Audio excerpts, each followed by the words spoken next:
Next Monday on Buffy the Vampire Slayer. Evil has a few new faces, and Sunnydale is their new home. So, who do you kill for fun around here? Now the hunters They will kill everybody in this room. have become the hunted. They've cut the fence. Nobody gets out, especially the girl. Look out! An all-new Buffy the Vampire Slayer next Monday. Hello, and welcome to this week's edition of Slade, the Buffyverse Revisited. I'm one of your hosts. I'm Jeremy. I'm your other host, James. And this week, we will be digging into Season 2, Episode 3, School Hard. School Hard, James. School, for some people, wasn't for me. School Hard. Food good. Food good, fire bad. Fire bad. I'm assuming School Hard is a take on Die Hard? I mean, probably. I mean, we'll get into that. There's a point where she's spoiler. She's climbing through the ductwork, the ceiling of the school there, and Right. I mean, we'll get into that a little bit more in our ratings and reviews and final thoughts, or at least I will. I don't know about you. yeah. But yeah, that would be my presumption. Well, this is obviously for those of you watching on video. This is clearly a totally different day than our last episode because I have different shirt on. That's because I changed it because this is actually the same day. To pull the curtain back, we are we've recorded episodes 2 and episodes 3 in the same day. So, but I felt the need for a wardrobe change. And I appreciate that. I'm a diva. I appreciate that too, because that orange shirt was blinding me. It kind of was. No, in all honesty, it kind of was because whenever I would look at the screen and I would see my video feed, I was like, damn, that is really fucking bright. So yeah, I'll probably not do the orange anymore on our recordings because that was, yeah, it was bright. It definitely was bright. I was having feelings of it reminiscent of how you felt about Angel's tan jacket. That in the previous fucking episode. jacket. God damn, whoever the fucking wardrobe supervisor was. God damn you. Yeah, but with at least I wasn't going to be run over by any cars or accidentally shot by a hunter.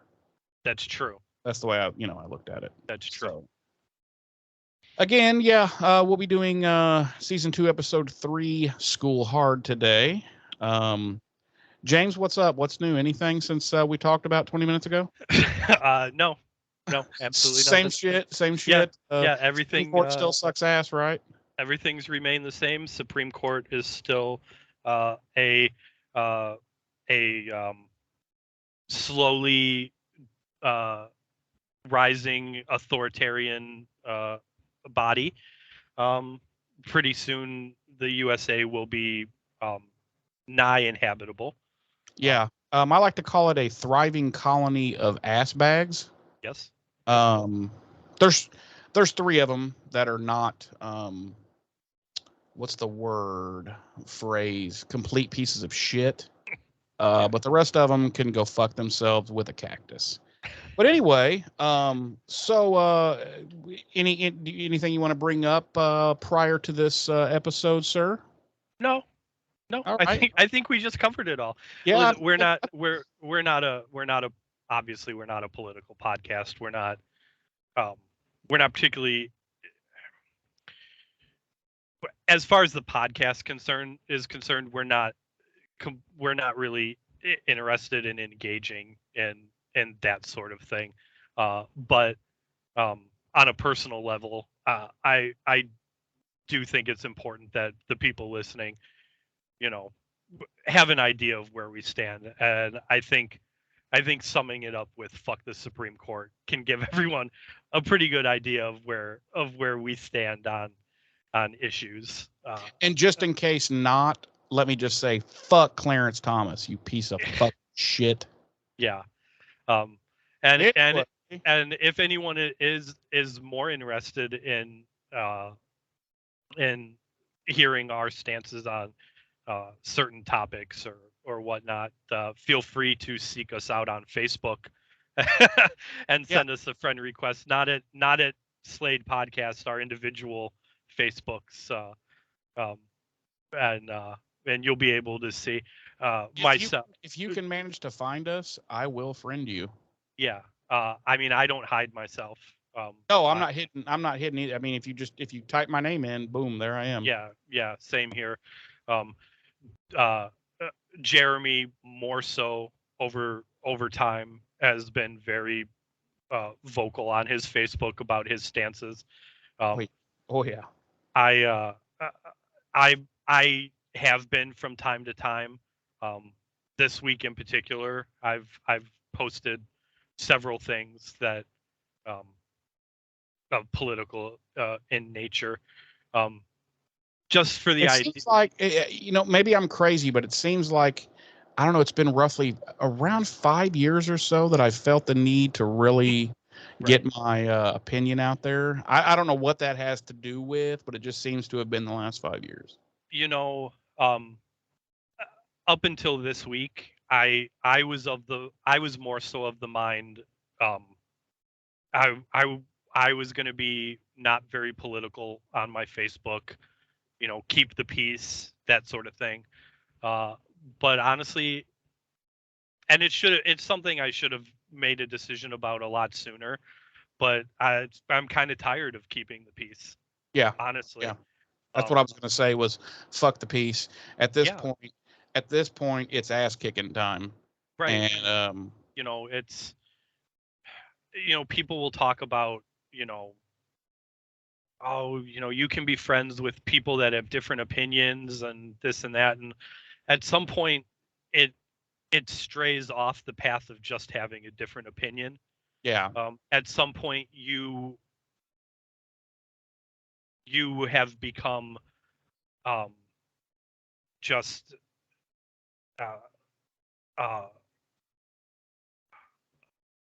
not a good shit. Yeah, just not a good person. Yeah. A piece if of fucking shit. Yeah. If you're I've had to remove I wouldn't say a ton, but right.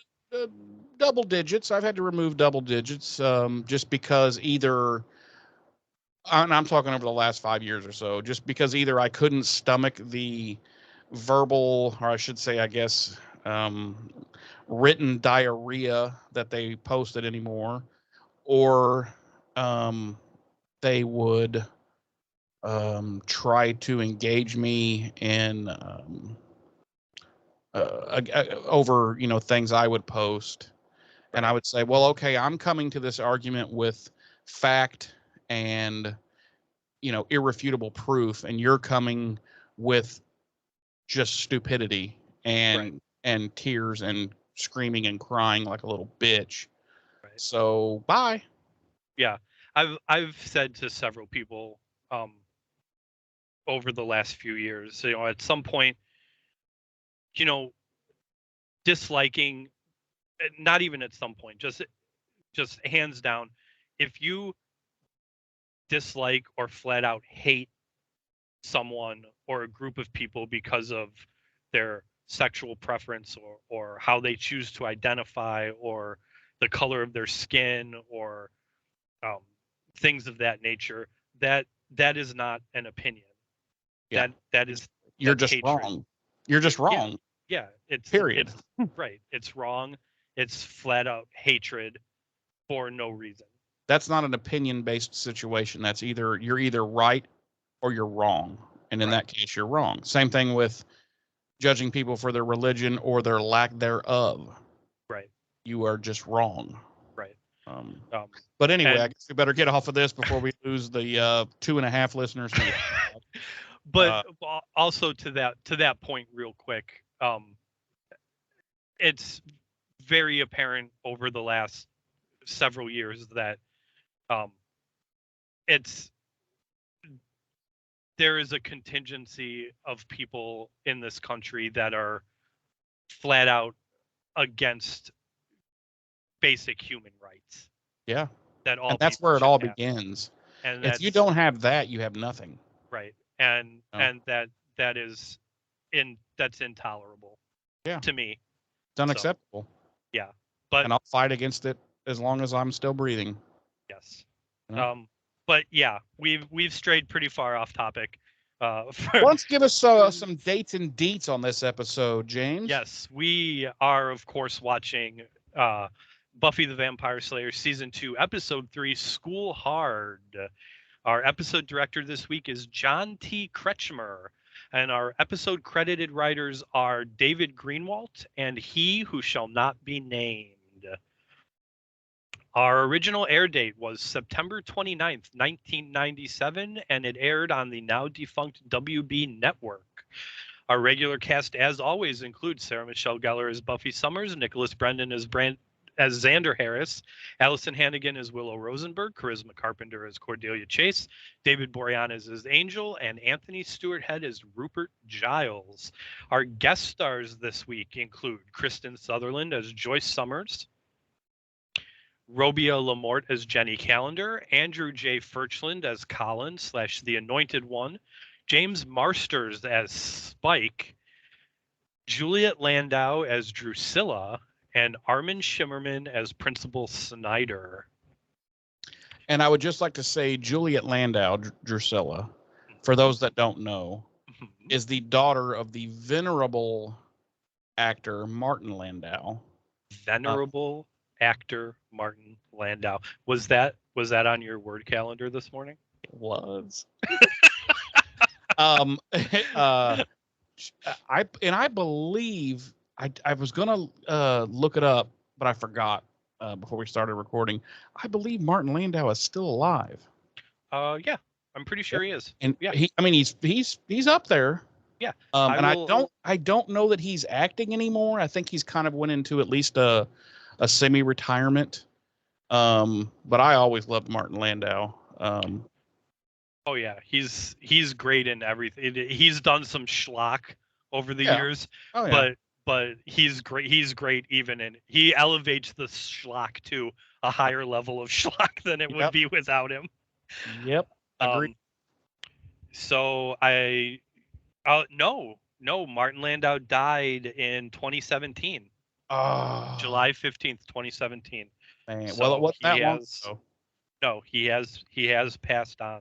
And I'm sorry, how old was he at the time that he passed? He was born, you do the math. He was born in 1928 and died in 2017. Oh, fuck you. I can't do math. I went to a public school, bro. No, you do the math. Please. I can't even add 19 and 7 that quickly. I'm like, 22, sir. No. He was 89 years old. Okay. All right. So yeah, he made it to a nice ripe old age, and he was a fantastic actor, and it's obviously in her DNA because she's a very good actress, but she's also a writer, a producer, a director. I always loved Drusilla, the character of Drusilla in Buffy, and later Angel. Spoiler alert. He was married. I actually didn't know this. He was married to actress Barbara Bain. From, I mean, I knew they were married, but they were married from 1957 to 1993.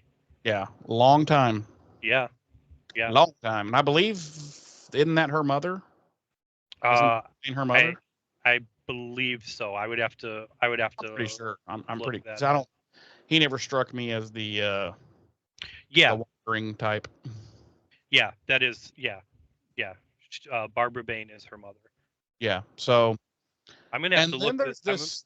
I'm gonna have to look this up a little more. I'm curious as to why they divorced in '93 after so many years of marriage. Maybe she wasn't putting out anymore. Wow. Okay. Hey, I'm just saying. Maybe he had ED. Yeah. And she needed some satisfaction. Okay. I'm just our saying. Episode synopsis this week. No, you were gonna say something else, I believe. I was just gonna say you mentioned another character this week. I'm not really that familiar with him. Something about his Spike, you said? Yeah, he's honestly not very important. He's not recurring. He just kind of in the flash grand scheme. he's not really important in the grand scheme of the Buffyverse. Yeah, Flash is a fan character. Yeah, no one really cares about him. Yeah. It's fine. Yeah. It's okay, fine. go ahead. Yeah. Oh, fuck you. Just for everybody out there that doesn't know, we've been teasing this since last season up till last week's episode. I love me some Spike. Spike is my all-time favorite character in this show and Angel, believe it or not. I love Spike. And I've been it was a bit of a schlock to get through season 1 because I knew what was coming. Season 2 and all of its bleach blonde gloriness, which I don't even think that's a word. Gloriness, no, that's not a word. But yeah, I'm so glad we're here. We finally get introduced to Spike, who, even if you're not a huge Spike fan, James, you have to admit he plays a huge key role in the rest of this show and Angel. Jeremy, I don't have to admit shit. I think you need to do that. I think it'll help take the weight from your shoulders if you just admit. I have no weight on my shoulders. I am fancy and carefree. Okay. Wow. Footloose and fancy free, huh? Footloose and fancy free. Ain't nothing bothering your boy here. Ain't nothing but a G thing, huh? Yeah, no. Spike. I do like the character of Spike. Not my favorite. But yeah, he does. Well, we all know who your favorite is, James. You've been saying it since the fucking beginning. Yeah. Angel. No, Dawn. No, is your favorite indeed Rupert, Mr. Rupert Giles? Yeah. Yeah. Okay. I don't get me. Angel is right up there. Sure. I'm probably a bigger fan of Angel as a show than once he got his own show. Yeah. It was a damn good show. Right. So obviously I'm a bigger fan of Angel on his own show than I am on Buffy. But between the two shows, if you were like, all right, pick an episode of Angel to rewatch or pick an episode of Buffy, I would probably always lean in the Angel direction. Yeah. I like the show Angel. The character had progressed so far by that point, and he knew who the fuck that character was. He knew it so well, and it was written so well. And yeah, that show was off the charts good. Yeah. As much as I love Buffy as a show, I do think I like Angel more. Yeah, if it took longer for them to find their footing with Buffy, I think that's one of the problems. And then also, as we have discussed ad nauseum, season 4 was just such a fucking drag. Yeah. And that was smack dab in the middle of the run, and that just kind of slowed it down a lot. That was a painful season to get through. It really was. It is. And but yes, as far as Buffy goes, my hierarchy of characters is definitely Giles, and then Angel. And then Xander, right? Xander's your second. 100%. Yeah. Xander Lavelle Harris? Yeah. Right. I'm a huge Xander fanboy. Right. We stan Xander Harris. And then your third favorite is Chris from last week's episode, correct? Yes. Followed by Eric. Because he's a ginger and you're into gingers. I am into gingers. Okay. All right. Yeah. No, Xander probably doesn't even make the list. No. He's even before I knew. Well, I won't go into all that, but Xander never really made it for me. He never really did it for me either, other than being kind of the goofball. Yeah. You know, he had the funny lines and the funny quips, and I liked that. But as a character, I just always thought he's so fucking useless. Like he never got to progress to where he was really a useful member of the Scooby Gang. To me, he was always like Willow super progressed. I'm not going to give any spoilers away. Giles did, of course, Buffy did, yada yada yada. But it just seemed like Xander was just always dumb Xander, who was just a meat shield, basically. You know. And I've said this before. Like I will laugh Xander's quips and his dialogue in the Mhm. show, because it's funny. I mean, there's no way around that. As much And as it's funny. I may dislike the character, he's a funny character. But Yeah. you're right, he never really progressed beyond just being there. And and in hindsight, I don't think I really caught on as much initially watching the show, but in hindsight, like he's and we've talked about this. Like he's creepy. He's He creepy. is. He's a fucking creep. He's I don't I I could not sit here and wholeheartedly say that I believe Xander is around these characters without the expectation of getting something from these characters. Does that Yeah. make sense? Yeah, absolutely. He's well, that makes me think of something, and I let's go ahead and bring it up on the podcast. I mean, it kind of ties in. Recently, Nathan Fillion, who goes on to be the big bad of Buffy in season 6, 7. I believe, right? 7. Is it 7? 7. I thought it was 6. Okay. No, he's in 7. Okay. Yeah. And of course, was the lead character in the short-lived Firefly series, also by He Who Must Not Be Named. Recently came out in an interview and said that he has no problems with He Who Must Not Be Named, and that he would work with he wants He Who Must Not Be Named to be uncanceled, and that he would work with him, quote, in a heartbeat. What do you think about that, James? It's disheartening because I enjoy the hell out of Nathan Fillion. I loved Firefly. I liked Castle. I haven't watched The Rookie, but I'm sure he's phenomenal in it. I liked him on Buffy, so I think, I think it's disheartening as a fan, that uh, he doesn't hold a stronger stance against what Joss has done. I think it says a lot about it, unfortunately, his character. Yep. I would say I think I learned a lot about, how do I word this? I think I learned a lot about who he is and the things he believes in, Right. just by these Right. few things he said. And it's like, oh, really? Fuck. Right. Well, there's somebody that I no longer have any interest in anything he does or has to fucking say, if I'm being honest, Right. And because they're basically saying, fuck you, Sarah Michelle Gellar, fuck you, Charisma Carpenter, et cetera, of all these actors who have had horrible fucking experiences with this fucking Joss fucking Whedon. That's Right. basically what he's saying, and to me, it's no, that's not acceptable.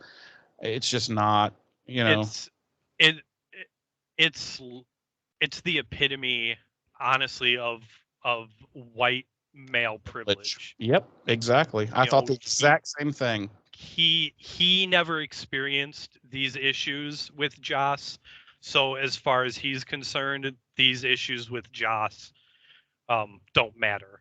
Yeah, they don't matter because they're friends, Right. And I'm like, I don't care if I had a good friend. He could be my best friend, and if he did this stuff, at least publicly and at least professionally, I wouldn't have anything to do with that with him anymore. Right. I would say, unless you're going to address these things you've done and improve yourself, accept them, admit to them, apologize for them, and do something to improve yourself for the future and atone for them. Yeah, and atone for them. Then at least professionally and publicly, we're no longer going to, that's just how I would be. And obviously, this Nathan Fillion is not who I thought he was. And right. And I'm sure there, to an extent, not that it justifies it, but I'm sure to an extent there is the idea that if it weren't for Joss Whedon, there probably wouldn't be a Nathan Fillion. Yeah, fair enough. That's fair enough. But like I said, that in no way justifies the Because idea. at the end of the day, bro, yeah, he might have gave you your break or whatever, but you made your career. He didn't make it.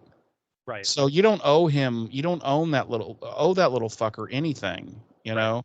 Right. But if he wants to die on that hill and he wants to go down with the ship, I say fucking, let him do it.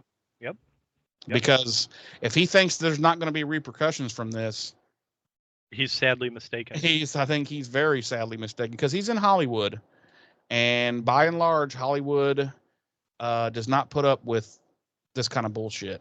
Right. And they will put him in the corner with Joss until, I mean, Hollywood's been, for lack of a better term, they've been cleaning house since the Harvey Weinstein shit broke. And it's, about fucking time. Right. And there's still a lot to go, I'm sure, but. Oh yeah. All right. Anyway, back on track. Our episode synopsis this week reads: Angel's former friends arrive in Sunnydale, and Buffy must shield her mother when a gang of vampires crash a parent-teacher night. Okay, mine's pretty close to that. Mine says Buffy's mother and friends become trapped. Inside Sunnydale High School when a vampire named Spike launches an attack against the Slayer on parent-teacher night. Okay. So, pretty similar, pretty close. Yeah. Why don't you take us into our cold open this week, Jeremy? All right, I'll do that, James. So we're at Sunnydale High School. We go in and we are in Principal Snyder's office, and there sits Buffy and a troublesome looking gal, I should say. Clearly they're trying to make her this other gal look very whatever the term is, rough and hard. And she's very 90s alternative. Yeah, 90s tough girl, Yeah. And so he's railing on them about how they are his two worst students in the school, which I don't understand, because as far as I know, Buffy hasn't been in any real trouble since she's been there. So, but whatever. We'll just let that lie as it is. This tough girl's name, by the way, is Sheila, and she is apparently the only other person in school that makes nearly as much trouble as Buffy. In fact, she stabbed a horticulture teacher with trowel, I think he said, and then she corrected him and said, no, it was pruning shears. I'm like, why isn't this girl in fucking juvenile? She stabbed a fucking teacher. Right. Like, that's not grounds for expulsion already. Right. Because he's threatening to, basically he tells him, parent-teacher night's coming up. I'm in the mood for some expulsion. So here's what's going to happen. You two are going, go ahead. I can tell you want to say something. Sorry. I was saying, like, the trowel versus pruning shears thing, Mm-hmm. and how we just said, like, how is that not grounds for expulsion? After that, Snyder says, on the other hand, Sheila has never burned down a school building. How is burning down a school building worse than stabbing a aggravated teacher assault, with shears? possibly attempted murder? Right. So yeah, exactly. So he tells them, so here's what's going to happen. You two are going to be in charge of parent-teacher night. You're going to make, all the refreshments and basically be the hostesses. And, more or less, you will get my goodwill this way. And maybe I won't tell your parents as much of the bad shit, as I could if you please me in this situation. So, Buffy's all like, okay, yeah. And Sheila doesn't seem to give a fuck at all. she's just like, meh, whatever. And, they leave the office, and Buffy's like, okay, so here's what we need to do. We need to do this. And how about I handle the refreshments and you do the decoration? And Sheila's like, yeah, whatever. And she just kind of shrugs. And then she sees this tough guy named, what was his? She hollered at Big Boy, I think she called him. What was it? Anyway, you see her, they're outside of school now, and you see her say, hey, Meat Pie. Meat pie. Yeah. Hey, Meat Pie.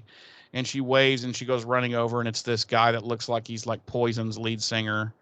And they're all over each other. And then Xander and Willow catch up, and they're like, what happened in Snyder's office and blah, blah, blah. And sorry. She kind of explains it. And then they're talking about Sheila, and Willow's like, yeah, Xander and Willow are both basically telling Buffy, yeah, she's pretty much always been that way. And Willow says, yeah, she started smoking when she was in the 5th grade. And I used to be her lookout. And Xander's like, oh, what a rebel, and she's like, yeah, I am. And then she, Buffy's like, okay, well, this could really save my butt, basically, if I pull this off and do it really good, then maybe Principal Snyder won't get a hold of my mom and fill her head with all this stuff and tell her how bad I am and everything. And then Xander's like, well, yeah, that is, unless, something bad happens on parent teacher night.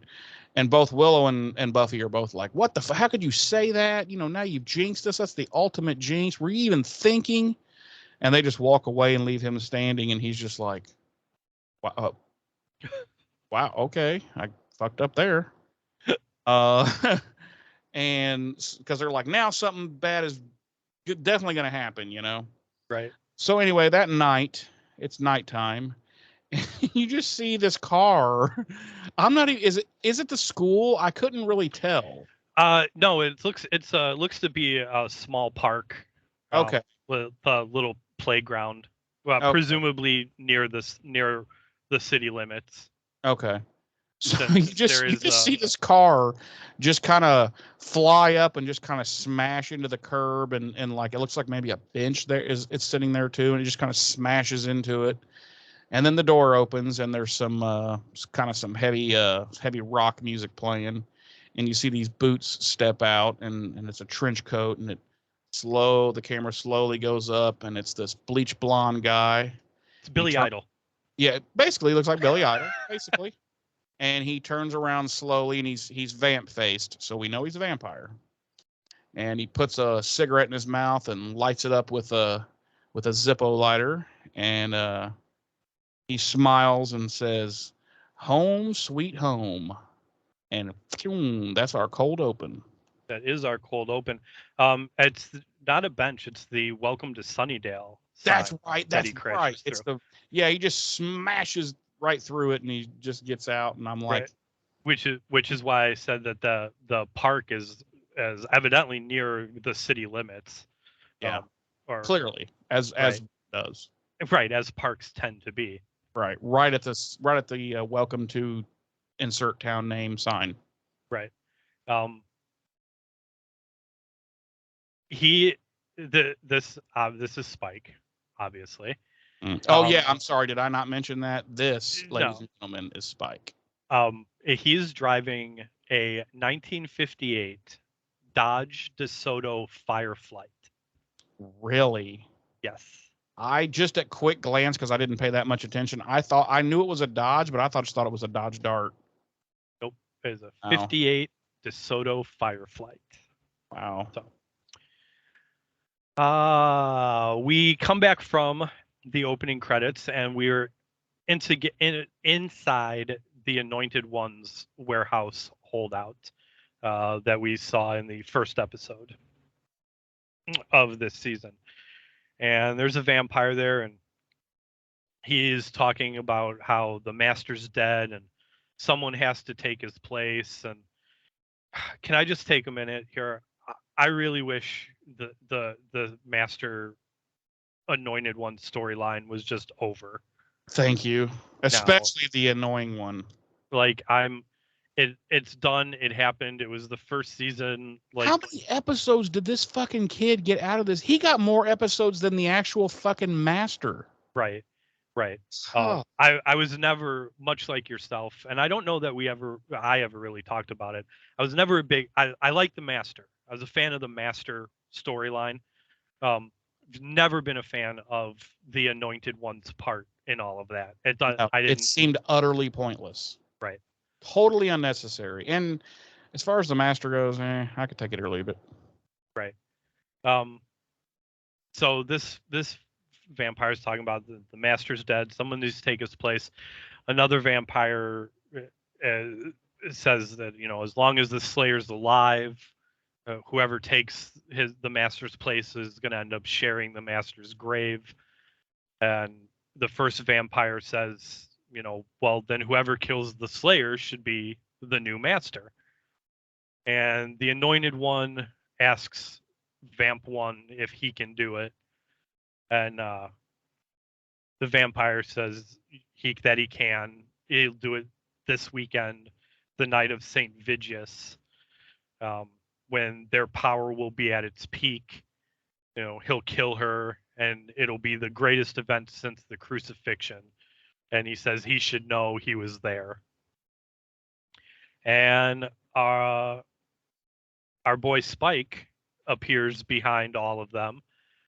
And he laughs and he's like, you were there, please. If every vampire who said he was at the crucifixion was actually there, it would have been like Woodstock.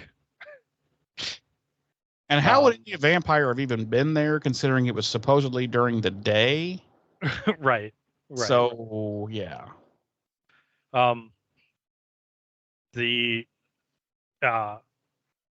vampire one, turns around and tells Spike he should rip his throat out. Spike talks about how he was actually at Woodstock and he fed on a flower person and then spent 6 hours watching his own hand move. Yeah.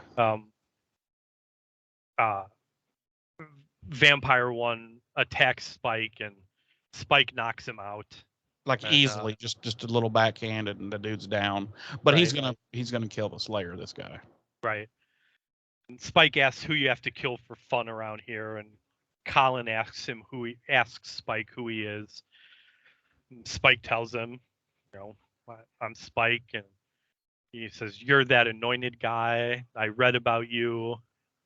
You've got Slayer problems.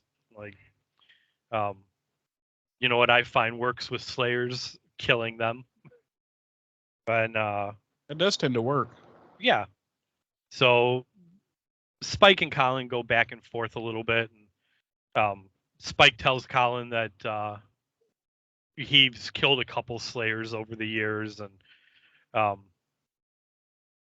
starts to tell him about how he killed one Slayer during the Boxer Rebellion, and he stops and he senses that someone's behind him, and he turns around to look, and it's Drusilla. And he tells her that she's weak and she shouldn't be walking around. And she asks who all the people are, and Spike tells her that they're getting along. And Drusilla looks at the Anointed One and says that he has powers. She could feel it from outside. And Spike says, yeah, he's a big deal around here, anointed and all. And Spike, and Drusilla starts going off about daisies and how she plants them, but they always die. And by the way, just so everybody knows, Drusilla is batshit fucking cuckoo for Cocoa Puffs, crazy. Yeah. She talks, sometimes she talks in metaphors, and she's very cuckoo for Cocoa Puffs. Let's just put it that way, just so everybody knows. Right. So yeah, we got a clip we can play of this next thing that Spike says to the annoying one. Yeah, go ahead. Here we go. Now, any of you want to test who's got the biggest wrinklies round here? Step on up. I'll do your Slayer for you. And you keep your flunkies from trying anything behind my back. Deal? So he's gonna kill the Slayer for the annoying one. Yep. And Spike and Drusilla have a little bit back and forth after that clip, and she asks Spike to kill the Slayer for her, and he says he'll chop her into messes. And that is the end of that scene. And then at the very end of that scene, he asks, "So, what about the Slayer? Is she tough?" And then we cut immediately to Buffy standing in her mirror, combing her hair, and going, "Ouch!" She's got a couple of little knots, and apparently the moisturizer that she, or whatever the hell, I sound like an idiot. Whatever girls put in their hair that's not shampoo or whatever, some type of conditioner. It's a cream rinse. Yeah, cream rinse, whatever. Apparently, she wasted her allowance on it, part of her allowance, because it's not very good, and she still got tangles and whatnot. And Buffy's mom is standing there, and she says, I got the mail, and Buffy's like, okay, good job. And she's like, well, and there was something in there about a parent-teacher night. When were you going to tell me about that? And Buffy's like, I meant to, like 2 weeks ago. And so she's assuming that she's not doing too well in school because, lack of telling her about the whole thing. And Buffy's, tells her, she's trying. She's just under a lot of pressure. And Mom kind of nudges her and says, well, wait till you get a job. And Mom leaves, and Buffy opens up a drawer, and it's full of vampire slaying supplies. And she basically says to herself in the mirror, I have a job. And then the next day, Willow and Xander are helping Buffy as she's painting some banners for this parent-teacher night that she's been put in charge of, because this Sheila is a no-show. Clearly doesn't give a flying fuck. And then she asks Willow if she'll help her cram French that night. And Willow's like, I thought we were going to go to the Bronze, because Angel said he might be there. And Xander's like, well, he can meet a different girl there because you need to do your studying. And then Buffy's like, okay, we're going to the Bronze. And she's like, I can study there too, party, study, the whole thing, no problem. And running parent-teacher night also. Just as long as she doesn't have to do any slaying, she says. And just at that time, Giles walks up and says, Giles and Miss Calendar, or Jenny, and come up to inform her that Saturday is this St. Vigius Day. Buffy just basically kind of blows it off because she's more focused on this whole parent-teacher night and trying to, keep herself from being expelled and getting in deep shit with her mother and everything. So, Giles kind of doesn't understand. And I'm like, Giles, dude, she's a 17 at this point, a 17-year-old girl, have some fucking relate a little bit here, He's like, right. Well, your duty should be, needs to be slaying. It's like, no, her duty is she's a 17-year-old girl who's trying not to get expelled from school. Right. So have a little fucking sympathy here. And anyway, I think this is an issue that they flounder a lot with Giles on throughout the first season and even here, is like he's very focused on Buffy attending to her duties as a slayer, but there's a lot of times too where he fully acknowledges that she's just a teenage girl, trying to do teenage girl things. It seems like they can't kind of like they have a hard time pinpointing like where Giles should be landing on the whole thing. You know what I'm saying? Yeah, and he should be landing on having her back as a teenage girl trying to navigate the world, but Right. Like uh, his job really should be like not just preparing her as a slayer, but helping her balance the life of a balance the player two things. with Right, the life exactly. of a teenage girl. Yeah, absolutely. And they seem to not really get that until Yeah, about probably about they get it. I think they get it in some point this season, yeah, and they yeah, make him a lot more sympathetic to that situation. yeah. So anyway, Snyder walks up and notices that Sheila's not there, but Buffy covers for her. I don't know why. I don't understand this whole thing, but for some reason Buffy covers for her and says, no, she just went to get some more paint. And then right at that time, Sheila comes in and she's taking some sunglasses off. She's obviously been up all night getting shit faced. She's hungover, and Snyder just kind of grimaces and turns and leaves. And that's that scene. But yeah, I don't understand because it never pays off. I don't understand why she was covering. Like, I would have threw that bitch under the bus in a heartbeat and been like, yeah, see, I'm here busting my ass to make these fucking dumbass signs and all this shit, so I win. Fuck her. She's not even here, this bitch. Well, I don't think Buffy views it as a competition like you But apparently it would clearly is. have. That's what he said to them. He No, literally said to them, like, the whichever one of you fucking does this, is going to get my goodwill, and the other one's fucking expelled. right. But I think in Buffy's mind, I don't think she sees any reason why they can't both come out on top and both not get expelled. Yeah, well, fuck Sheila is all I'm saying. 'Cause she's been a bitch to her from the beginning. I just be like, yeah, she's a crackhead and she's not here, so I win. Thanks, bye. Right. But Buffy's a better person I know. than I'm a that. piece of shit. We did also learn that there's a rival club to the Bronze, the Fish Tank.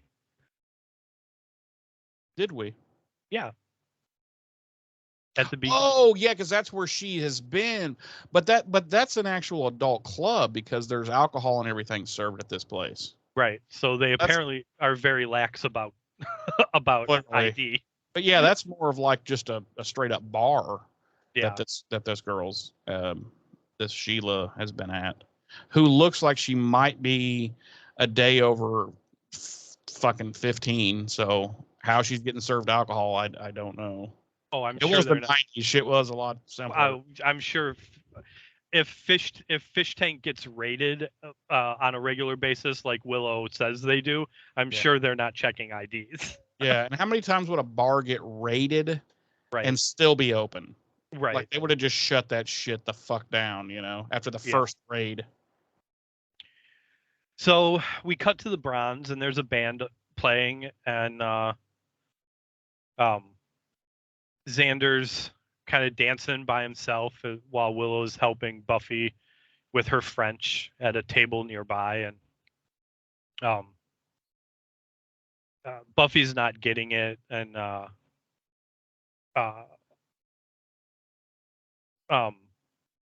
Willow, tells Buffy that the problem is she's just not focused. It's because she's missing Angel, and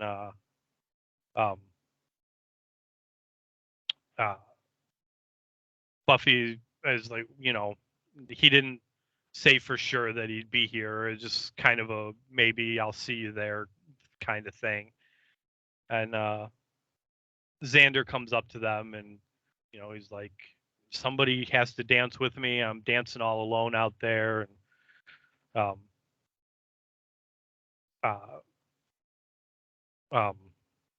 Xander or Willow's like, we're trying to study, and Xander's like, you've been doing that for like 12 minutes. And Buffy's like, no wonder my brain's fried.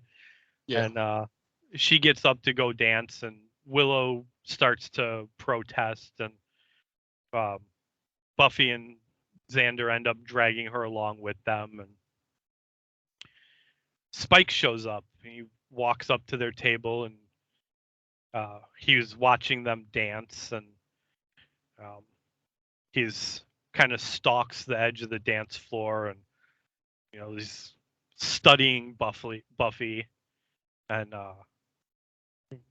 the three of them are, Xander and Buffy are dancing, and Willow's just kind of standing there, not really moving a whole lot, but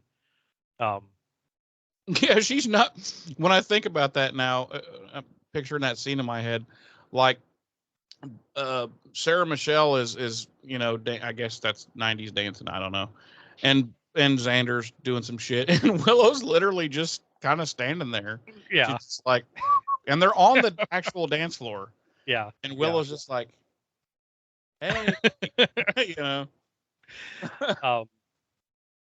So Spike ends up going over to the bar, and Vampire 1, who from the warehouse scene, is super ugly guy, by the way, is there, and Spike tells him, go get something to eat.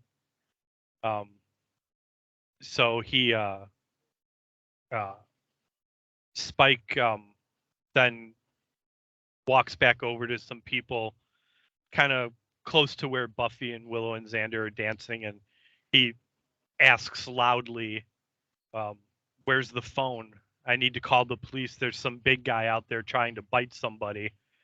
And of course, Buffy runs from the dance floor, and Spike watches her go. And we cut outside to the alley, and the vampire from inside has cornered a girl, and of course she's scared, and he's getting ready to go in to bite her, and Buffy grabs him on the shoulder and pulls him off of her and pushes him away, and he gets up on his feet, and they fight. What do they have, Jeremy? a karate fight. And Willow and Xander are out there at this point, and Willow gets the other girl out of there, out of danger, and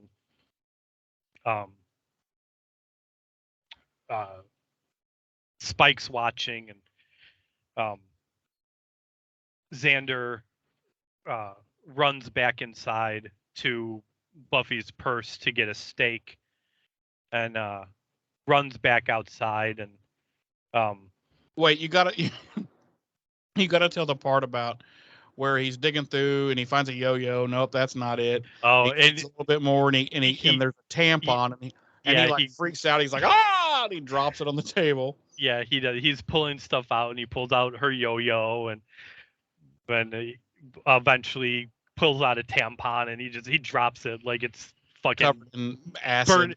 Right, like it's burning his hands. Mm-hmm. So we come back to the alley, and the Vampire 1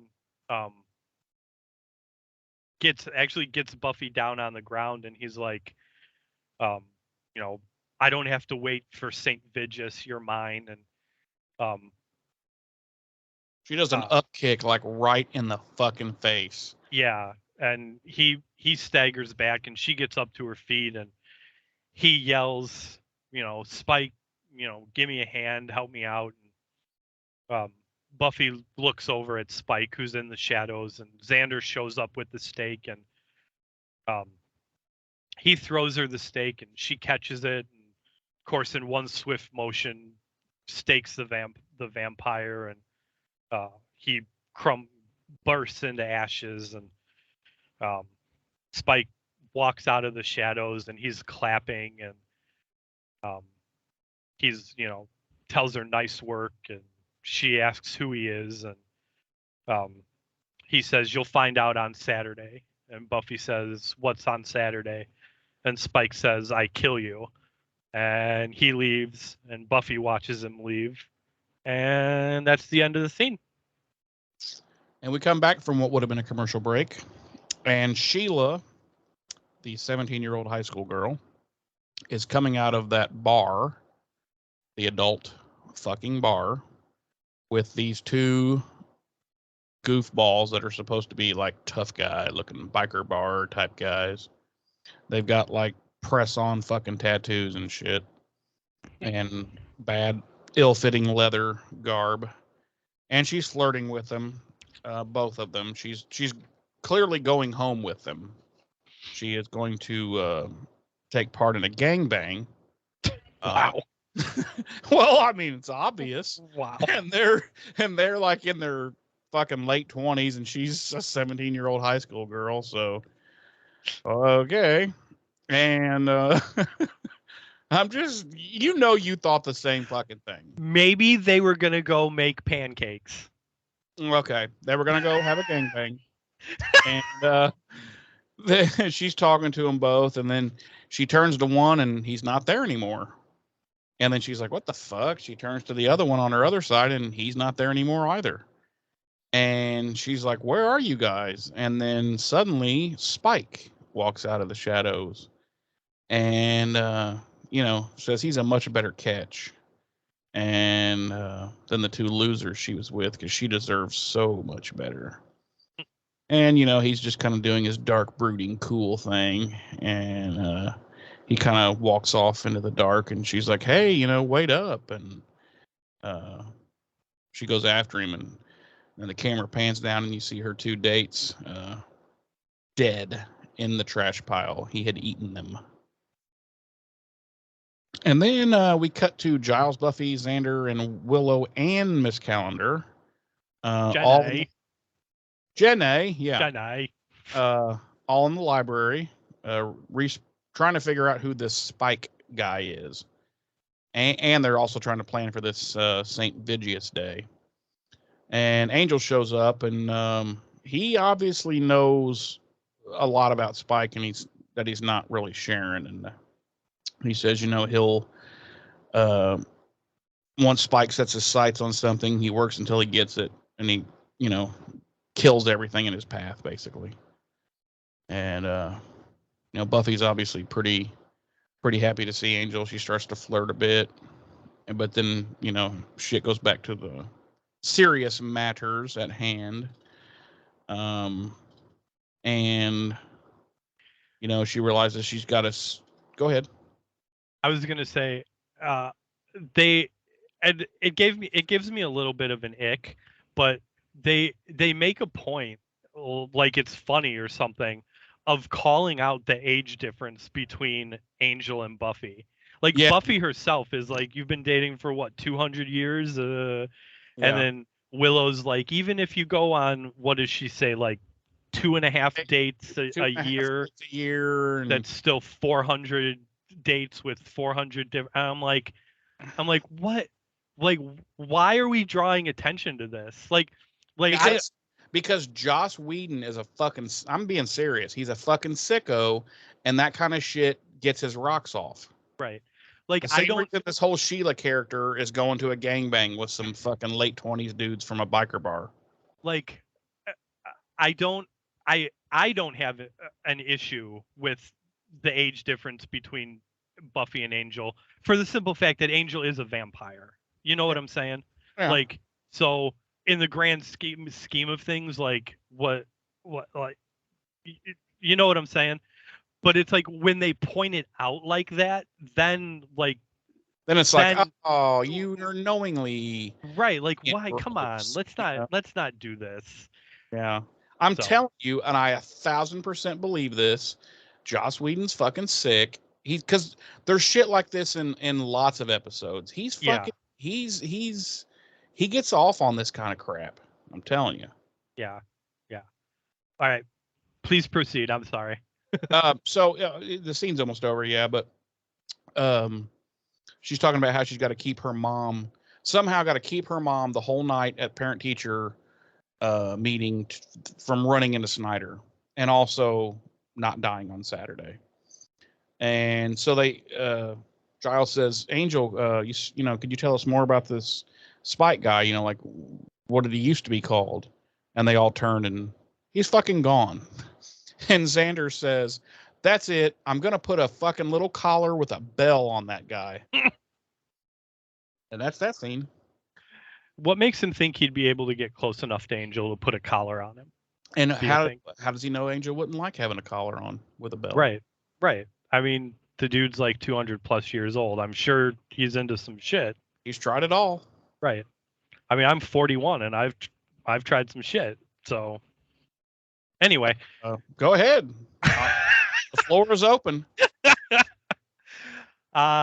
we cut to what is apparently Drusilla's room, and we hear some chanting going on in the background.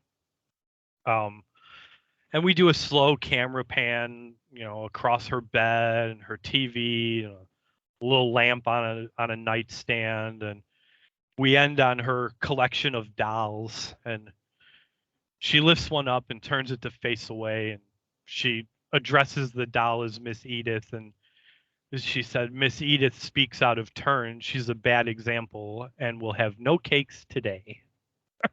Which I thought was hysterical. I don't know why, but I did. Bitch is crazy. And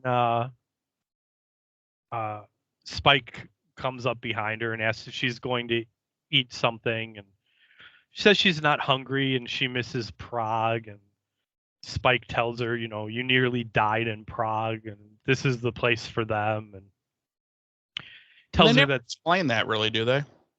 In Prague? any future episode either, like what happened in Prague? I don't remember. I don't think they do. He just mentions, that stupid mob. Yeah. He's going on about how the Hellmouth's going to restore her and this and that. And she says, the stars are going to align and smile down on us. And Spike says, and then the town will burn. And they end up laying on the bed next to each other, and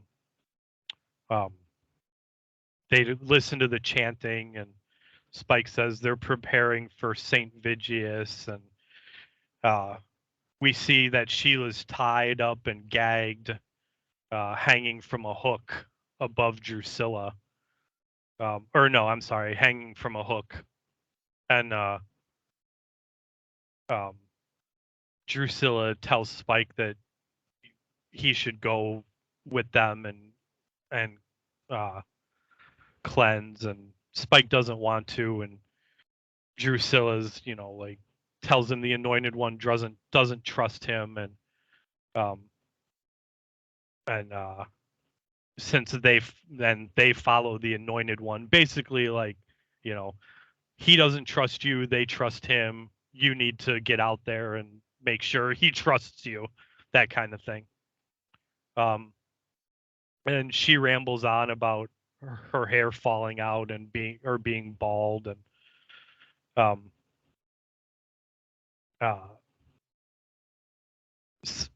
Spike gets up to leave, and looks at Sheila and tells Drusilla again that she needs to eat something, and he leaves, and then Drusilla feeds on Sheila. And we cut to Sunnydale High the next day, and Willow, we're in the library, and Willow's in there, and Jenny walks in, and Jenny, and with some wood, and she puts them on a table between Cordy and Xander, who are whittling steaks. And hey, James. Yeah. Do you know what comes after Generation Z? Tell me. I mean, I know the answer, but you go ahead and tell me. Gen A. I knew that was what was coming. You were so proud of yourself, I had to let you go through with it. Right? Though. Like a little kid that found a rock outside.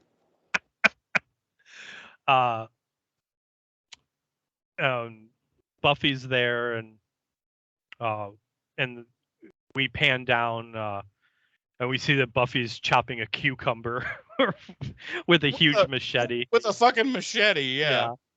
Now, meanwhile, just like two people over, Cordelia has a knife, like a regular knife that she could use to do that with. But I thought it was, she's whittling steaks. oh, okay. So that's what her and Xander are doing. And Willow's like examining a crossbow. But anyway, yeah, Willow's not doing a fucking thing but playing with the crossbow. Right. And Giles is talking about the night of Saint Vigius, and he says that for 3 nights, the unholy ones scourged themselves into a fury, culminating in a savage attack on the night of Saint Vigius. And Xander's like, does anybody remember when Saturday night meant date night? And Cordelia chimes in with, you don't.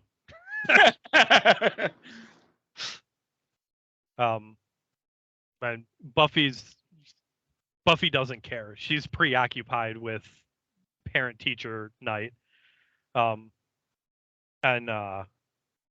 she says, they're gonna start coming in an hour, and banners are in place, the lounge is ready, and Willow reminds her that there's no punch.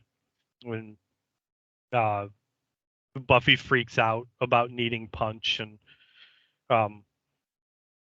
Cordelia's complaining about her fingers hurting from whittling the steaks, and asks if she can go now. And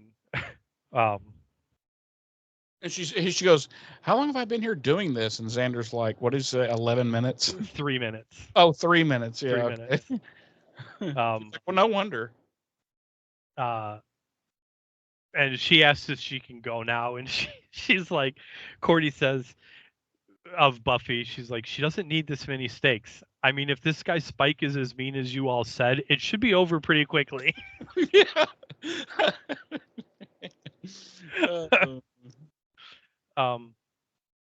And she says that they're all still rooting for her on Saturday, and that she'd be there for her herself if she didn't have a leg wax. Yeah. So Buffy leaves to go get punch, and as soon as she leaves, Xander and Cordelia both reach to get something off the vegetable tray, and Buffy pops her head back in and yells no. And we cut to later in the evening, and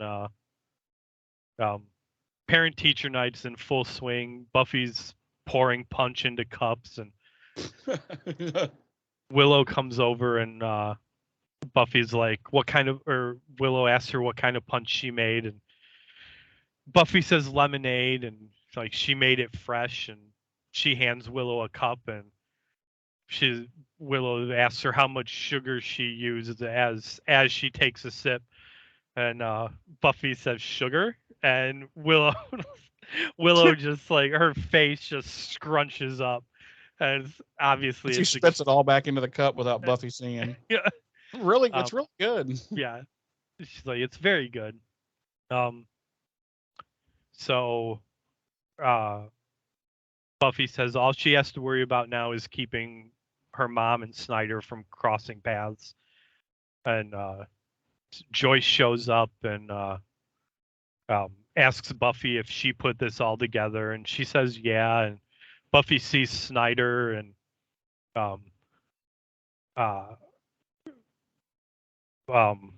Buffy is like shoos her mom away, with Willow, so Willow can go show her the library. And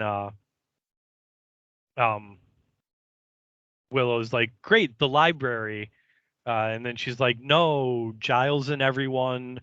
And Buffy's like, are locked in there studying. Right, French class it is. And Willow leads Joyce away as Snyder walks up to Buffy, and he's like, was that your mom? And she's like, she scoops a ladle full of lemonade and spills it on him intentionally, but pretends it's an accident. She tells Snyder, yeah, I would have introduced you, but she doesn't speak any English. And so of course Snyder doesn't believe a word of it, and he follows after Joyce and Willow, and Buffy looks at the clock, and we watch the clock dissolve from 6:15 to 8:45, and Cordelia walks up to Buffy, and she's like, Giles has us locked up in the library working on your weapons, and even slaves get minimum wage. And she's just staring at Buffy, and Buffy's like, what? And Cordelia tells her she's looking slagged, and asks if she's I just... couldn't tell what she said, and I was like, what did she say? Slag. Honestly, I thought she said slug. And I was like, what is... I remember that word from the 90s. Yeah, she tells her she's looking slagged, and asks if she just started skipping foundation entirely.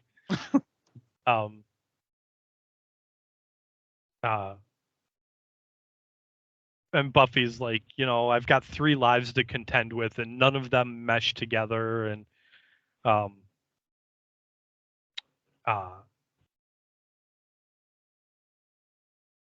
where was I? And Joyce shows up again, and Snyder shows up, and Joyce and Snyder finally meet and introduce themselves to each other. And Principal Snyder says that, they need to talk, and Joyce and Snyder go to his office to have a conversation. Which can't possibly be good for right. For Buff. And Cordelia's like, or Buffy comments that Snyder didn't look happy, and Willow's like, but you did such a good job. And Cordelia says that by her guess, when they're done talking, come the 10th high school reunion, Buffy's still going to be grounded. Yeah. And that's the end of that scene.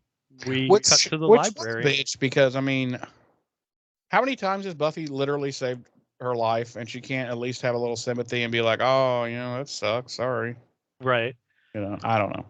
And we cut to the library, and Giles and Jenny are still researching, and Xander's still whittling steaks, and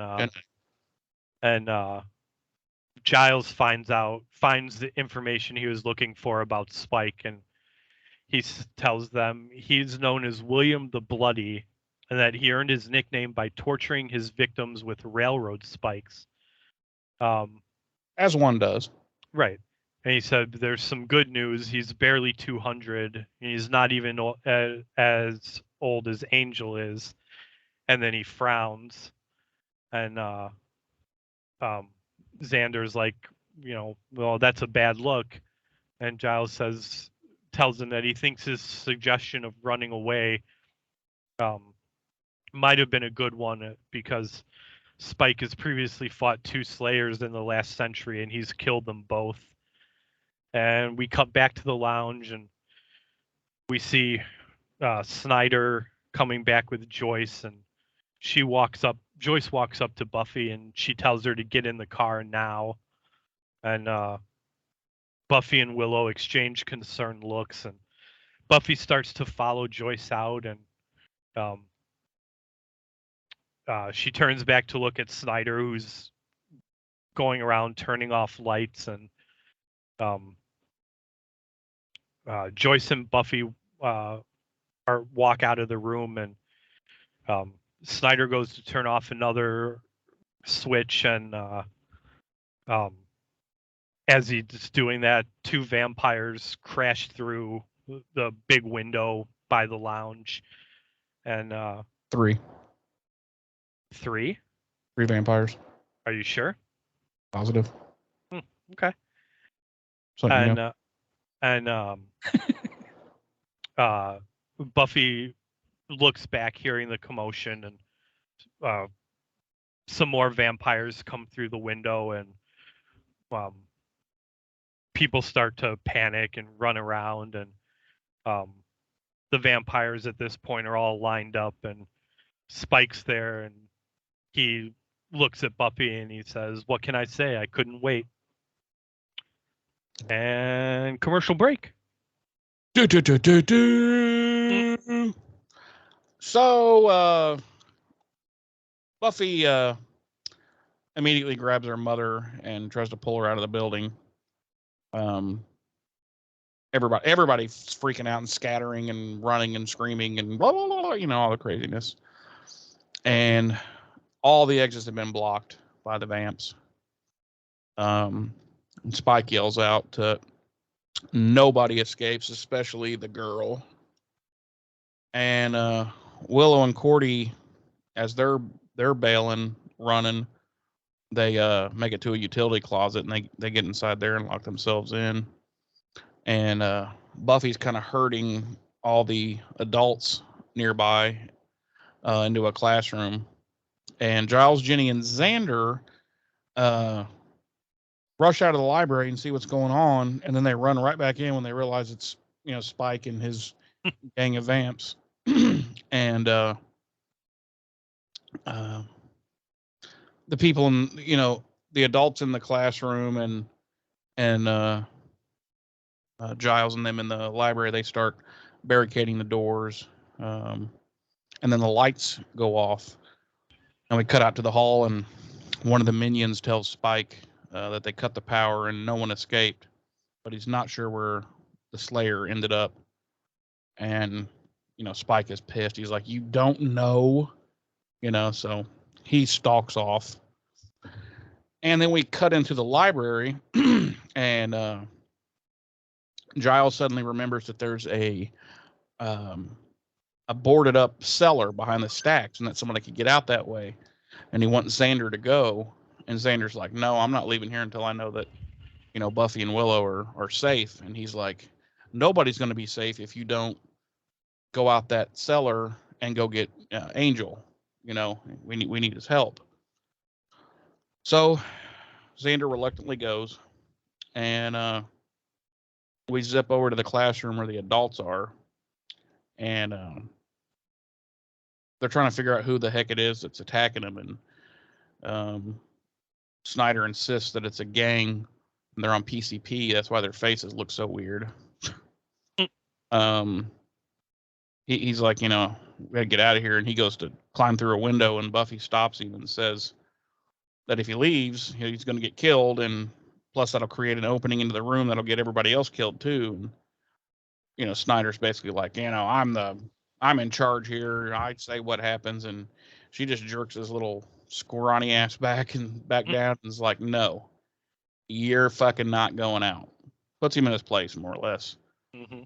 And then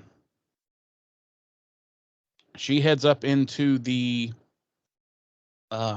ventilation system, more or less, the drop ceiling deal. Yeah.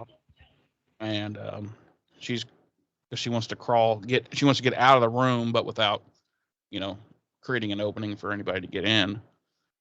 And Joyce, of course, is begging her not to go, and she's like, "Mom, I'll be fine, blah blah blah." And so she's like, "I'm not going out, I'm going up." That's what she did. And Spike is pacing around, calling for Buffy, saying different things, trying to get her to show herself. And he says if he finds her friends first, he's going to kill them all. And Cordy and Willow are still in that utility closet, and they can hear everything he's saying. And Cordelia starts to panic, but Willow is standing behind her and covers her mouth up so she doesn't give him away.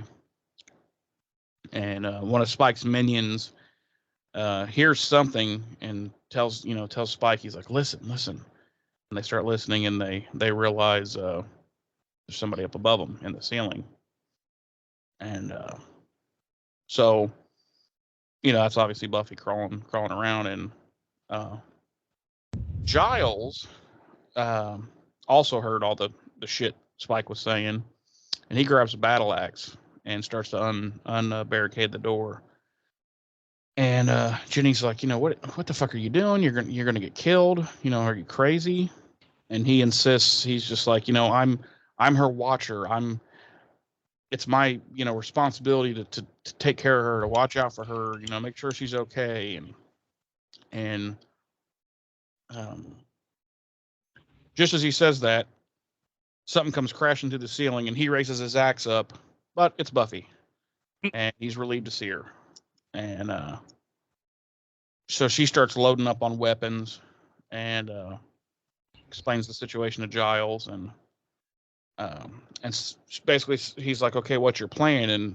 And she says, well, since they've split up all over the building to guard, different exits and whatnot, she's like, I'll just take them out one by one, And she gives Giles the job of getting the adults, including her mother, out of there into safety. And she's like, if I don't make it out of here, I know that you'll do that. You'll get my mom out of here safe. And he's like, yeah, I will. So she goes back up into the ceiling, and we cut back to the classroom where the adults are, and tensions are running pretty high. They're all kind of arguing. They're all at each other's throats. And Joyce is like, no, just, we're not doing any, we're going to stay right here, just like Buffy said, and everything will be fine, et cetera, et cetera. And, I guess that's a teacher. I'm assuming the guy that's in there with Joyce and Snyder. I think that's another teacher because he's got a suit on. I'm just going to assume. But he basically freaks out and he's like, I'm getting the fuck out of here. So he runs over to one of the windows and starts pulling at the slats, and he gets one, and Snyder's pulling on the other one, and they're working on him. And outside there in the hall, a vamp's trying to break down the door, but he can't do it. And Spike says, stops and just looks at him while he's kicking on the door. And the guy's like, he's like, it's really solid, can't do it. And he's like, use your head. And the guy just looks at him like, what? And then he grabs him and rams his head into the glass where a fire axe is, and hands him the fire axe. Like, use this, dumbass. And so we go back into the classroom. He starts chopping now at the door, and we go back into the classroom, and so they start getting frantic, Snyder and the other teacher, and they finally get the slats, and they're like, yeah, they get him pulled out of the way, and this teacher goes through first. He gets about halfway out and then gets yanked the rest of the way out, and you hear the vampire sounds, and he has been eaten. So Joyce goes running up there and closes the slats really quick and closes the window. It's basically like, you fucking idiots. And then we go back out to the hall, and Spike and several of the vampires are listening to Buffy, crawling above them still. So he grabs this metal pole and hands one to the female vampire, and they start stabbing him up into the roof, trying to stab her. And right about this time, Angel and Xander get back to the school, and they see that dead teacher's body, the dead body laying outside there that just got eaten. And Xander's like, shit, what's the plan, And Angel grabs him by the throat and drags him, and he's like, good plan. And so they're still hearing all this racket Cordy and Willow are from inside their utility closet. And he's like, I think they're gone. And Willow's like, yeah, they might come back, just fucking chill. And Cordy's like, well, what should we do instead? And Willow's like, I don't pray. And Buffy's still crawling through the ceiling, and they're still stabbing up after her. And he and the minion vampire just continue jabbing, and Buffy's trying to avoid it. And the other vamp continues hacking away with that axe on the door where the adults are, and finally makes a pretty good sized hole, and he can see in there, and he rushes around the corner to tell Spike, tell the other vamp to guard the other door, because he's almost through, and that other door is another way out. So that vamp starts watching that door, and he continues axing away. And about that time, Buffy bursts through the ceiling above him and takes him out, just quickly stakes him, takes him out. And Joyce sees Buffy through that hole in the door. They start talking, and Buffy's like, just hang on a minute, and when I tell you to, be ready to open the door. And so Buffy sees the other vamp that was guarding the other door with his back to her. And then she sees Sheila walking through the hall. And they meet up. She kind of trots down and they meet up. And Sheila asks, what's going on? And, Buffy basically explains there's this gang in here. They're trying to kill us, and so we're going to basically fucking kill them. And Sheila bends over and picks up the fire axe. And she's like, yeah, this sounds like fun. So they turn around and they start heading back towards that one vamp that had his back to them. And then what happens, James? We cut to Spike, and he's still poking holes in the ceiling.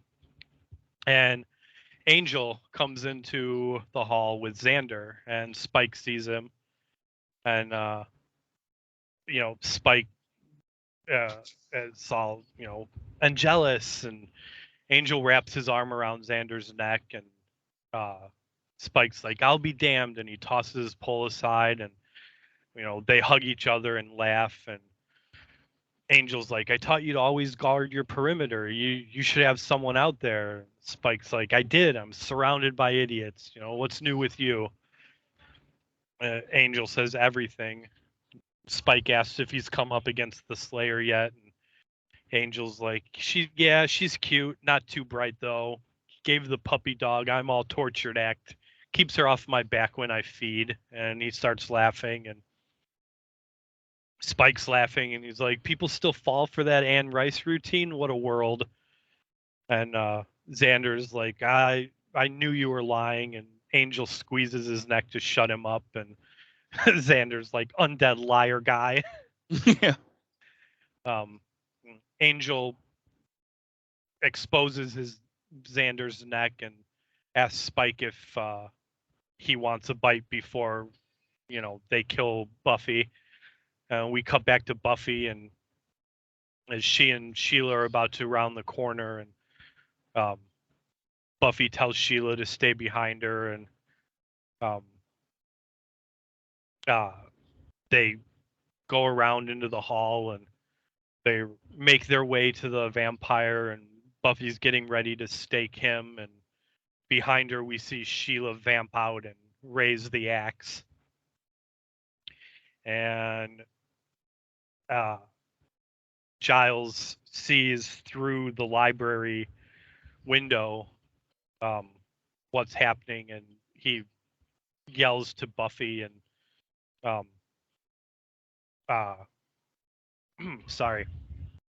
Buffy spins around and grabs the axe from Sheila, and her and Sheila fight a little bit, and then the other vampire attacks, and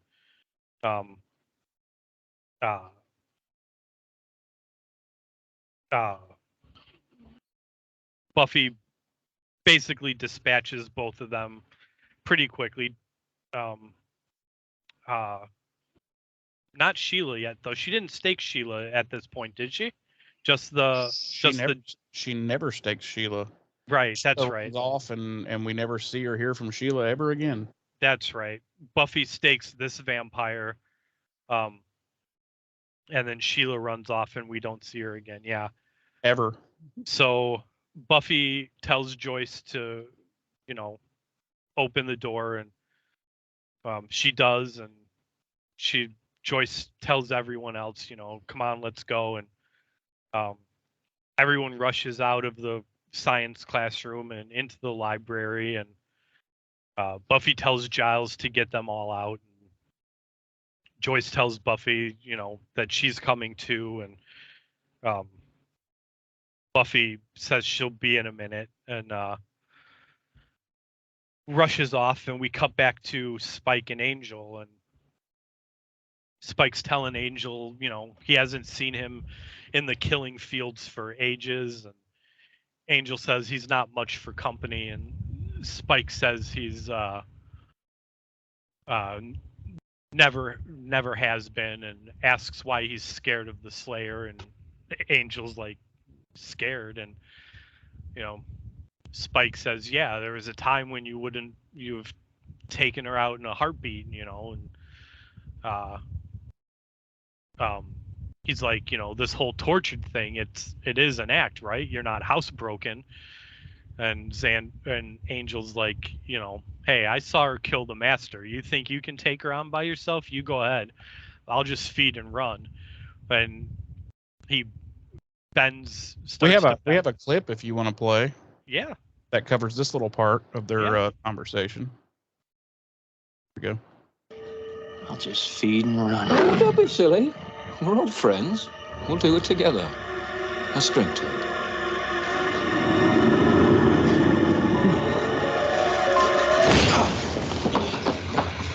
You think you can fool me?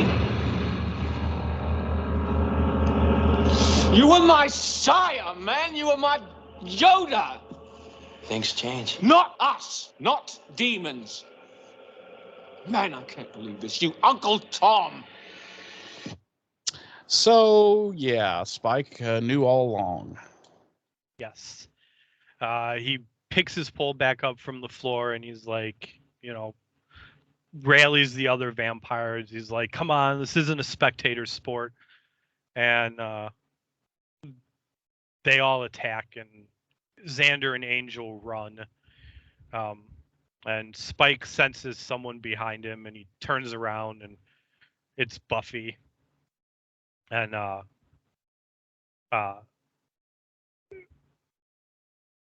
Buffy's like, do we really need weapons for this? And they both drop their respective weapons and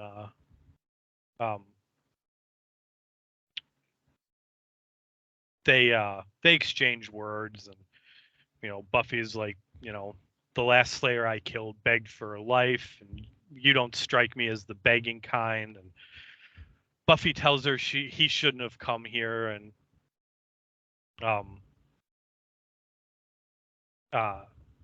they start to fight and we cut outside. No, they start to karate fight. Yeah. And we cut outside and Angel and Xander are fighting the other vampires and we're intercutting between the two fights and we cut to the library and Joyce is following everyone out through the stacks and she stops wondering what happened to Buffy and Giles is ushering everyone out and cut back to Xander fighting. He avoids several punches and kicks and then ends up missing with his own and gets kicked to the ground. And we cut back to Buffy and Spike and they're fighting and back outside to Xander, who is a vampire, has him by the neck and Angel punches the vampire off of Xander and we cut back to the hall and Buffy and Spike are fighting and Buffy's kind of working him over and then Spike ends up grabbing her and shoving her into a wall and goes to punch her and she moves and he punches through the wall and she gets behind him and kicks him and they're going back and forth fighting and he ends up getting the upper hand and she's on her back and Spike's standing over her and he's got a board, a wall stud that he's pulled out of the wall when he pulled his hand out of the wall after having missed punching Buffy before. And he raises it up over and get ready to hit her with it. And all of a sudden he takes a axe to the back of the head. And not the actual blade that could. Yeah, the blunt side. She hits him with the blunt side, which. But yeah. He falls to the floor and looks up to see who it was, and it's Joyce. And she's ready to swing on him again and get the hell away from my daughter. Yeah, just tells him to get the hell away from her daughter. And Spike's holding the board above his head, ready to protect himself, and he ends up getting up and running through the lounge and back out the broken window, and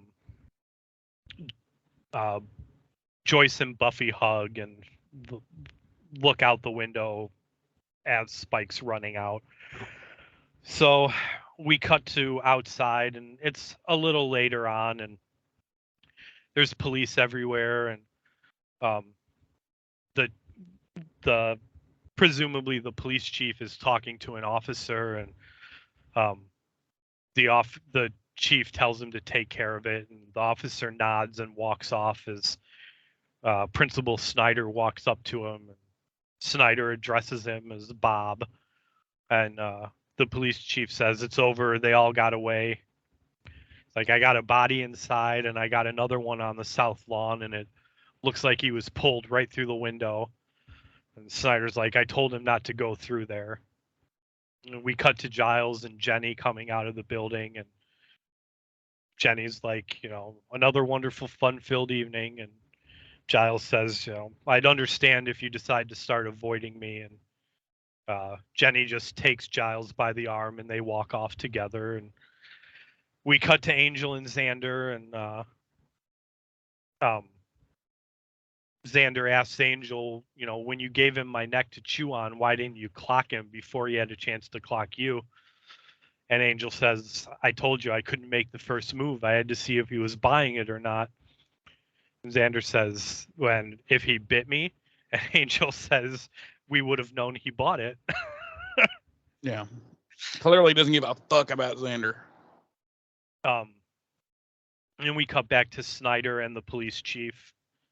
And the chief tells him, "I need to say something to the media." And Snyder's like, "So?" And the chief says, "So, you want the usual story, gang-related, PCP?" And Snyder says, "What did you have in mind? The truth?" And the chief's like, "Okay, you're right, gang-related, PCP." And we cut to Buffy and Joyce, and Buffy asks what her and Principal Snyder talked about, and Joyce says, "He said you were a troublemaker." And Buffy looks down in shame, and Joyce is like, "And I could care less." And she says, "I have a daughter who can take care of herself, and who's brave and resourceful and thinks of others, and yada yada, and I'm gonna sleep better knowing all of that." And Buffy's like, "Well, how long till that wears off and you start ragging on me again?" And Joyce says, "About a week and a half." And we cut to later again, and the last police car is leaving the school, and we cut back to the hall, and back to the utility closet, and Cordelia's kneeling there in prayer, and Willow's staring at her, and Cordy's like, "If you get me out of this, I swear I'll never be mean to anyone ever again unless they really deserve it, or if it's that time of the month." And Willow's like, "Ask for some aspirin." And Cordelia's like, "And can you please send me some?" And she's like, "Hey." And then we're back at the factory, where the vamps have been gathered up with the annoying one, and it's not a good day for Spike. And Drusilla's trying to, pat him on the back and kind of console him over not getting to kill the Slayer. And he's like, "A Slayer with family and friends. What in the hell's the world coming to?" He didn't count on that. And Drusilla's like, "You'll get him next time, or you'll get her next time, etc." And then he says, "What's the annoying one up to?" And I was like, "Yes, he's using my shit." And so he's like, "Well, I better go over there and make things right." So he goes over there in front of the annoying one and kneels down and saying how sorry he was and all that. And they're like, "Well, his little minion, the annoying one's a minion's like, you acted rashly, and you've lost so many of our followers, and our numbers are now down." And the annoying one's like, "You failed," and blah blah blah. And Then Spike just starts laughing. He's like, "Who am I kidding? I don't care. I'm running this show basically." And he says, "And from now on, or no, he says this is something I should have done a long time ago." And he grabs the annoying one, and he goes over.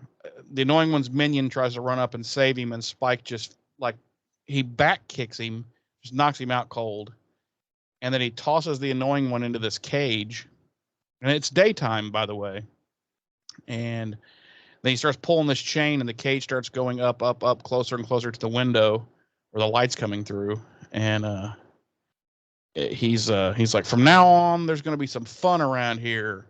And then he gives the chain one last yank, and the annoying one goes up into the sun, and you hear him screech.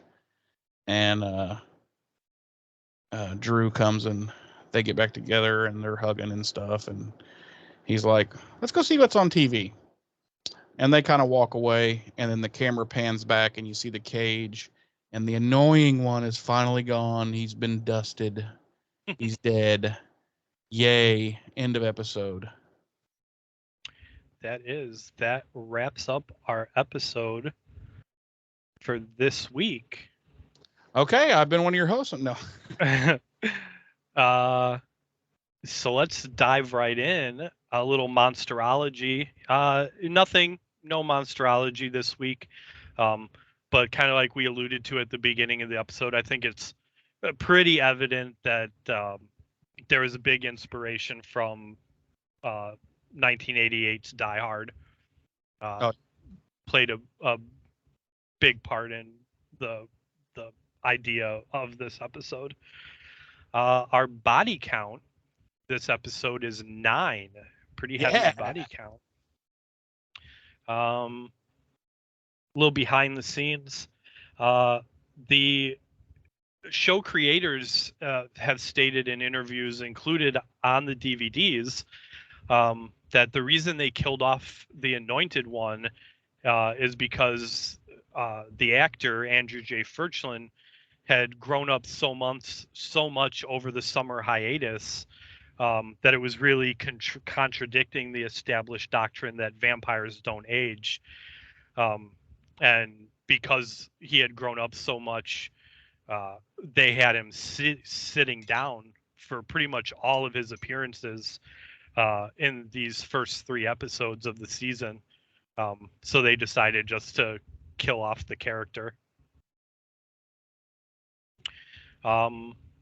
This episode pulled a Nielsen rating of 3.4 million households when it originally aired. Wow.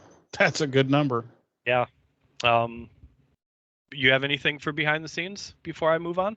I do not. Oh, all right. Our bronze bands this week. Just one, a band called Nickel. They were the band playing at the Bronze. Our music this week includes 1,000 Nights by the band Nickel from their album Stupid Things, released by Sensitive Man Music in 1997, as well as the song Stupid Thing, also by Nickel from the same album, Stupid Thing, released again by Sensitive Man Music in 1997. And our original score as composed by Sean Clement and Sean Murray. Some goof 'em ups and oopsies. When Buffy, Willow, and Xander leave the table to go dance, it's loaded with school books and homework and whatnot. But when Xander runs back into the Bronze to get Buffy's steak, the table only has Buffy's purse on it. So, let that just go by. Huh? How dare they just let that go by? Right? Like, come on. You have anything for goof 'em ups and oopsies? No, I don't. No? Well then, let's rate this. How many flaming anointed ones do you give this episode, Jeremy? Wow, flaming anointed ones. I'm gonna have to I want to give it a 5 because it's the introduction of my favorite character, but I'm not. I'll be a little more realistic. I'll give it a 3. Okay. Frankly, other than Spike and Drew being introduced in this episode. It was pretty lackluster. It really wasn't all that interesting. Nothing. The action didn't start until nearly the end of the episode. So, yeah. It was kind of one of those blah episodes, and so yeah, nothing major even really to talk about, honestly. Yeah. Just the great Spike is now part of the show, and that's all that matters to me. Before we move on to well, never mind. Go ahead. Finish up. No, that was really all I was going to say. I mean, that's the end of my my take. It was just one of those kind of episodes. It wasn't bad. It wasn't good. I mean, great. It was just kind of middling, and right. But it had Spike and Drew's first appearance, so I'm down with it. All right then. So James, how many pulled wall studs used as weapons would you give this episode? I'm also going to give it a 3. Okay. I definitely enjoyed it better than the last episode. I think it's more on par with the premiere. I think the writing is kind of back to what we saw in the premiere. It's a little tighter. It's more the show that we remember.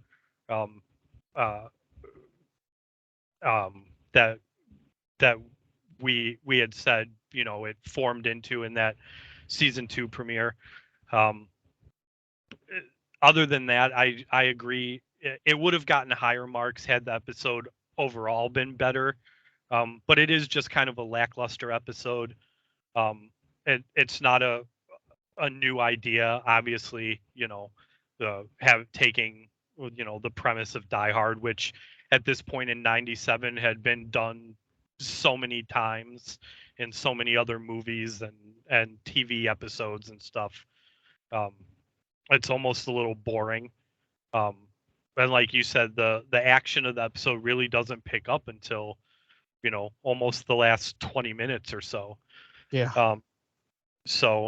But it does redeem itself in that it does introduce us to Spike and Drusilla.